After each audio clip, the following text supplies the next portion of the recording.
was quite strange in the 90s to find women who did male-dominated jobs to earn a living. Most people would view you as the most impossible woman who would not even find a man to marry. But one Christine Mwinike beat these odds long before women emancipation came into play. Born in 1963 in a family of 9 children, Mwinike was raised up in a family of remote village of Kakule in Budaka district. She also happens to be a sister to Sarah Kataike, the newly appointed State Minister of Health and General Duties. Mwinike happens to have 3 children, and luckily enough, the firstborn is already married.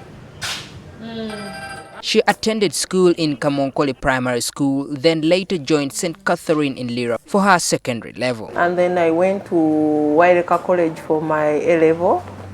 Though all was going well with her studies, in her A-level reminisces one of the challenges she went through. My education was interrupted because of the baby, and it was really a big challenge, and I was fearing to go home. What do I do? You know? But I went over it, and I thought that was the end of my life. With all the troubles associated to pregnancy, she managed to pull herself together and return to school after her A-levels in 1986. She then went for a secretarial course, where she met one of the first prime ministers of Uganda, Cosmas Ajebo. Stubborn principal. He used not to mince his words, you know. It was very tough. After the 2-year study, she worked as an administrator with the Kampala District Administrative Unit. From here, she then decided to go for further studies. I studied with Cambridge Tutorial College. I did a diploma course as well in office management and business administration. With no vast experience and the right skills to do any business, went for the rather complex but lucrative car-hire business that she did alongside her administrative civil work. In the olden days, such a job would be for men. At the same time I was doing my business center, I said, let me try this kind of business as well. So that's how we started the car hire business. Mwinike saw light at the end of the tunnel as she decided to venture into this male-dominated business, and the challenges ahead of her were just enormous. There wasn't a lot of really big competition, I must say, because we were very lucky we got something immediately. During that time, I learned a lot about the car hire business.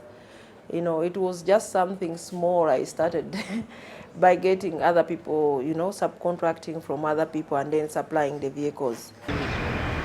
She, however, scoffs at people who do business just because someone else is doing it. Though Christine had now acquired over 50 latest cars, competition stiffened at one point and she felt like abandoning this male-dominated job.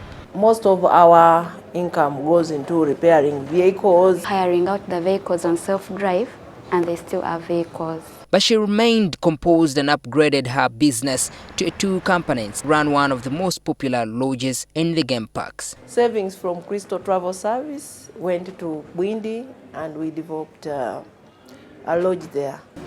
Christine now boasts of a workforce of at least 100 workers who view her as a role model. Persistent, she's not a quitter, and we've learned from her that anything can happen.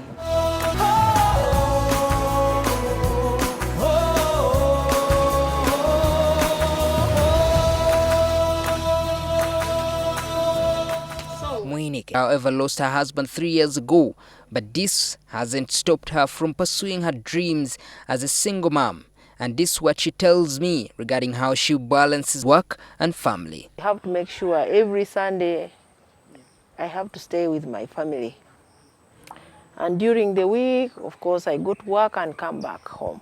Apparently, none of her kids have stepped into her shoes, though the lastborn seems to have interest in her work. I don't think you can force someone to do something which he doesn't like.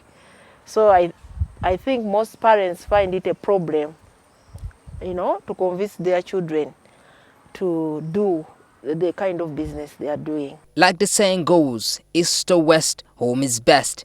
Christine believes that Uganda is the best place to be, having gotten the chance to travel around the world. Beginning when people started going to this syndrome of going to do cheo, it used to maybe to make sense, but now it doesn't make sense. People are staying there illegally. And being a born-again Christian, this has driven her to join the Rotary Club, where she actively contributes to a number of noble causes. And we have a lot of projects helping people around, you know.